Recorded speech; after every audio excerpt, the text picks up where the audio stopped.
Почитувани колеги, почитувана председателка, после она гласање кое го имавме пред неколку дена за кандидатката Татјана Васиќ Бозаџиева, каде се думина од колегите кои не често доаѓаат овде да присуствуваат на овој избор за уставни судии, бидејќи не секогаш се присутни овде, нели? Но доаѓаат само за гласање секако. И после гласањето и изборот на кандидат за кој имавме многу што да кажеме, јас навистина искрено сум разочарана и сметам дека исходот на следните кандидати веќе ни е многу јасен. Денес, а и претходно, сите правеа некаква споредба помеѓу кандидатите и треба да се прави споредба, бидејќи нели се избира нешто, а кога станува збор за интересите за Република Македонија, треба да се избере нешто што е најдобро. Но овде не се случува тоа. Имаме кандидат Тодор Никола Витларов, доктор на науки, кој својот развој, значи јас лично господинот не го познавам, но судам по она што во кратката биографија е наведено и приметувам дека работите се одвиваат во следниот правец: приправник, па заменик на основниот јавен обвинител, па следното ниво виш јавен обвинител, па член на совет на јавни обвинители. Се развива скалесто во својата професија, што за разлика од оној ваш кандидат на владеачкото мнозинство, Татјана Васиќ, кој на 25 години возраст, како што дипломирала на правниот факултет, така директно се вработува во Министерството за финансии и постојано во нејзината збунувачка кратка биографија, која јас и претходно зборував, кандидат за уставен судија кој не знае да напише кратка биографија. И овде, во овој хаос, откриваме дека постојано е од министерство во министерство се сели и се прашуваме што е работава почитуваната господја која е кандидат за уставен судија била толку голем експерт од една страна што ја земале од министерство во министерство или пак никој не ја сакал па ја шетале од министерство во министерство. Една од овие две работи е вистина, а според приложеното во кратката биографија, по добрата страна од претходново кажано, со сигурност не е вистина. И сега, во самите критериуми за избор на уставен судија се вели дека тој треба да биде докажан нели во својата фела, во својата област. Меѓу другото, кандидатот Витларов има и меѓународна соработка, меѓународни обуки. Значи, тој кандидат видел како функционира судството надвор од нашава држава. А кандидаткава што вие ја избравте, бидејќи се постојано сакате да кажувате дека сте за професионалност и квалитет во државава, ама на дело гледаме дека тоа не е така, кандидатката која нема ништо направено поврзано со правото и кандидат кој меѓународно се надоградувал, се извинувам, меѓународно се надоградувал, посетувал обуки, учествувал на разни активности, соработувал, го увидел сето тоа и надвор од државата како функционираат правните системи во другите држави, наместо ние да носиме квалитет во државава, ние го бркаме квалитетот, тоест не ние, вие го бркате квалитетот надвор од државава со носење на вакви погубни одлуки. Бидејќи, пак ја кажам, не сакам да зборувам однапред, но исходот од ова на сите ни е јасен. Денес чинам дека е 10-тото продолжение, ние повеќе од една година имаме овде на дневен ред избор на уставни судии.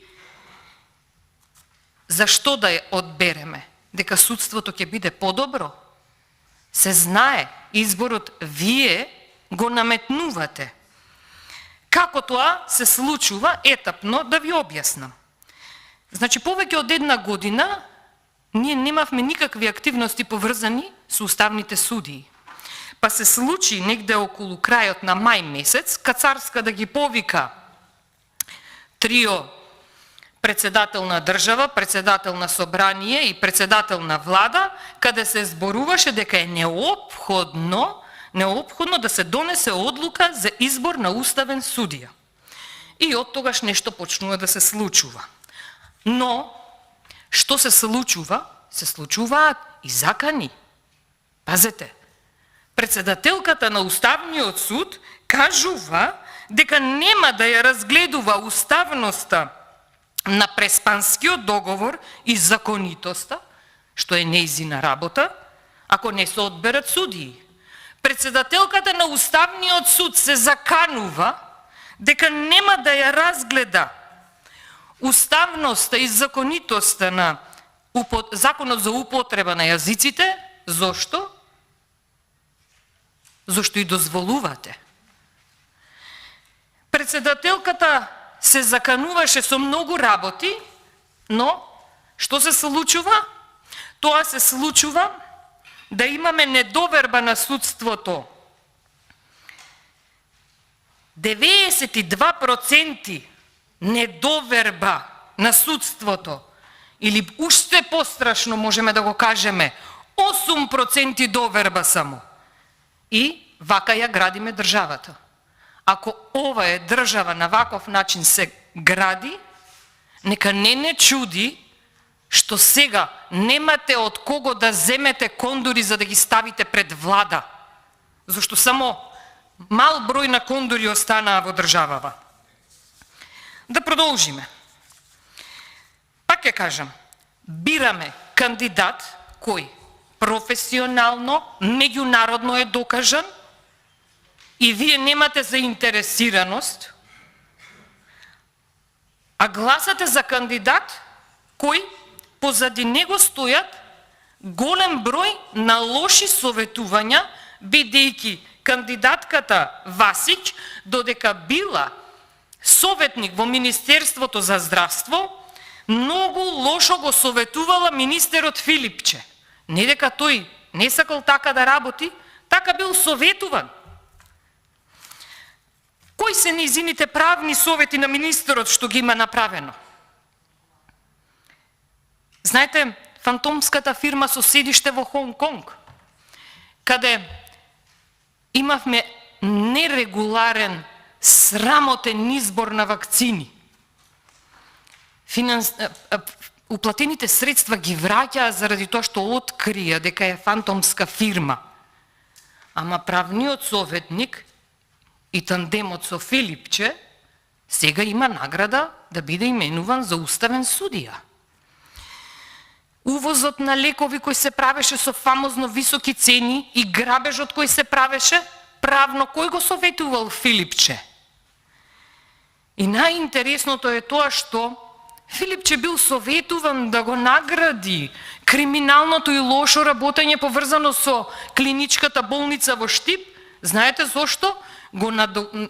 Вика, законот може да се финансиски надополни одреден зафат, како што е изработката на клиничката болница, со не повеќе од 20%. Арно, ама, сето тоа правно не е издржано и 2,4 милиони евра се даваат на фирмата која го гради, ја гради оваа болница. Парите каде одат?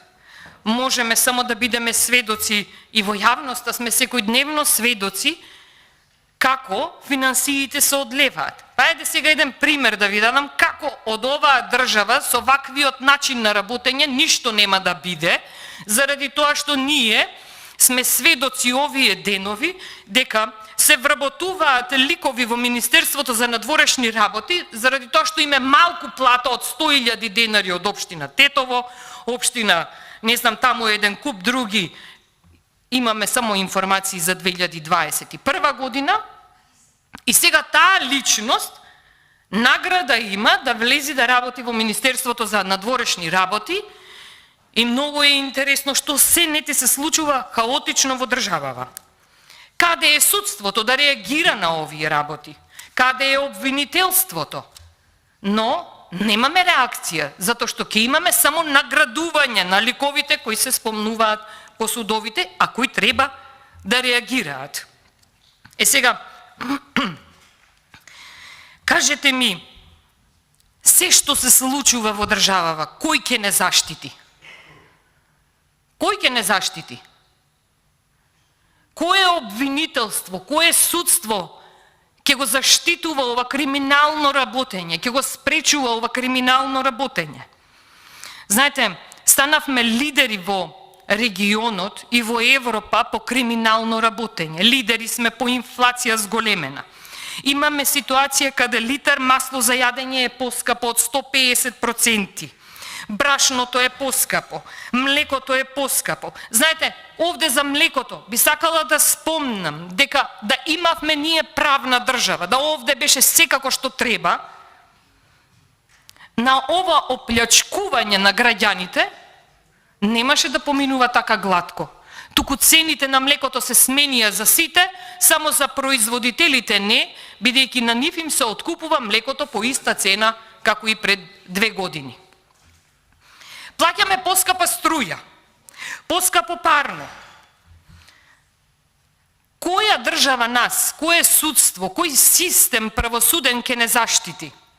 Од една страна, владата вика нека не ги плаќаат сметките, граѓаните за парно, повикува на граѓанска непослушност, и што се случува? Кој кого ќе го заштити овде? Како ќе се заштитуваат граѓаните ако судството е направено по мерка на некого? Имаме парното кога се спомнува, струјата, мерките за штедење. И имавме Бислимовски оди пешки по скали. Знаете што?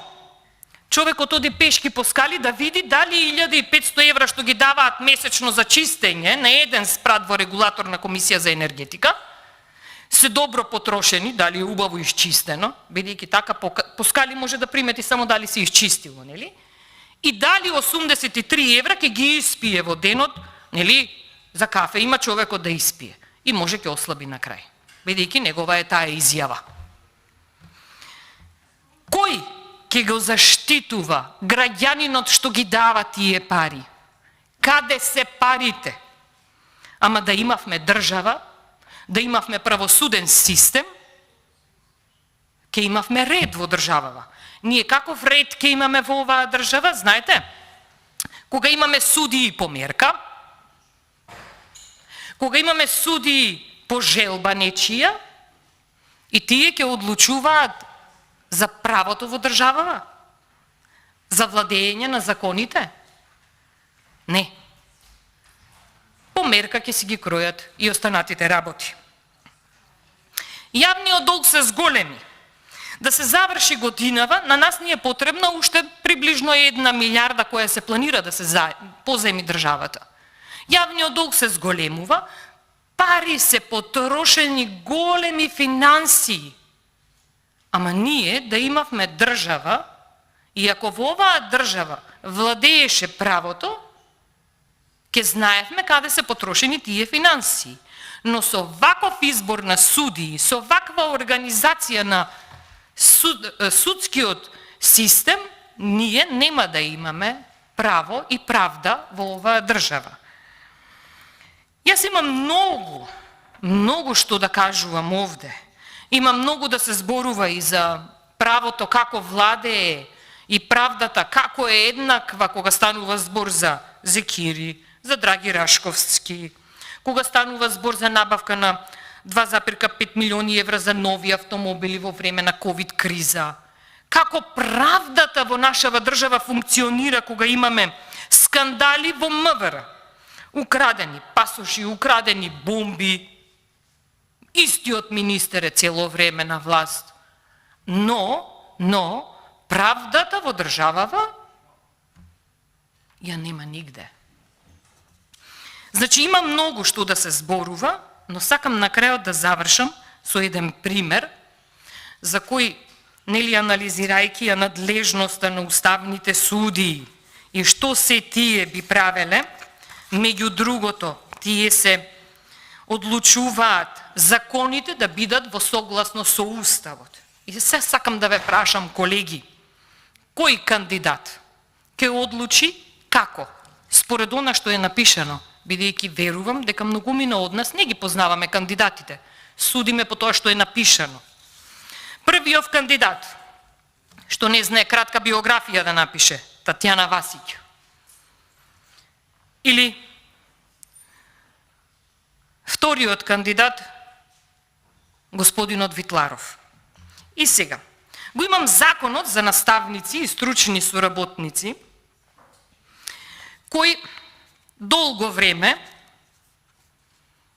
е заглавен во лавиринтите на собранието, бидејќи е премногу лош и бидејќи се некадарни и неспособни колегите од власта, заради тоа што не може, знаете како некој треба да лајкува председателката на комисијата за образование, става поддршка и дава поддршка на партиски настани што се организираат во училиште, а не дава поддршка на изготвување на добри законски решенија. Овој закон има еден член каде вика дека на наставникот кој реализира воспитно-образовна работа според наставен план и програм донесени согласно новата лоша концепција предложена од Мила Царовска, ќе му се исплаќа плата целосна, а може да работи само 10 часа. А оние наставници кои нема да работат според оваа фамозна концепција и лоша концепција предложена од Мила Царовска, тие ќе мора да работат 40 работни часа, тоа да држат минимум 20 наставни часа и да земаат цела плата исто како претходниве. Дали е тоа уставно? И најмногу да сме правно неписмени, Уставот во еден дел вели: сите пред законите и сите треба да уживаат исти права.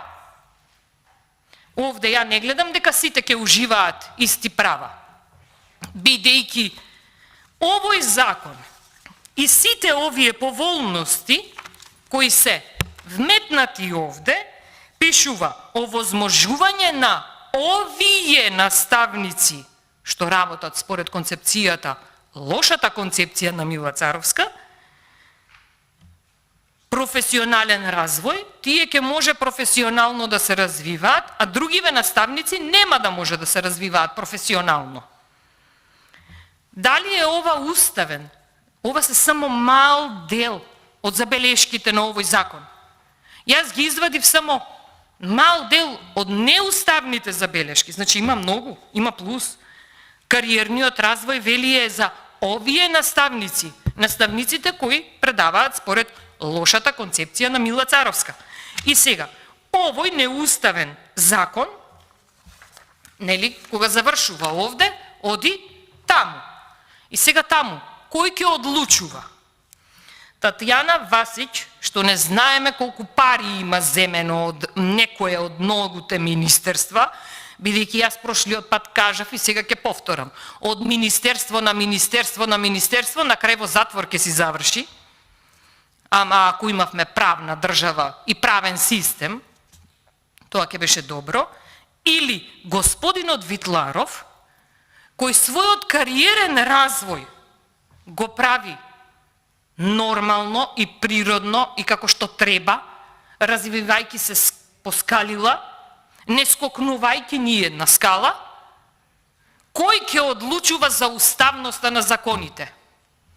Мене ми е јасно дека многу голем дел од колегите се само физички присутни денес, бидејќи психички сте умствено негде подалеку отидени, и знам дека ќе гласате како што ќе ви наредат, бидејќи тоа го направивте пред неколку дена, кога се думина кренавте рака за многу лош кандидат, во споредба со тоа што одлучивте претходно на овој лош кандидат, кој нема научено кратка биографија да напише, се чудам. Пак ќе кажам, и тогаш кажав и сега ќе кажам, се чудам како завршила факултет. Го бираме уставен судија да биде. Брука ја правиме државава, срамота е. Менторите, професорите од правните факултети, не ги бираме. Не ги бираме. Ама подобните и оние што на некого му се допаѓаат, си кренавте рака и си ги избравте. Толку е од оноа полично убедување дека гласате. Ви благодарам.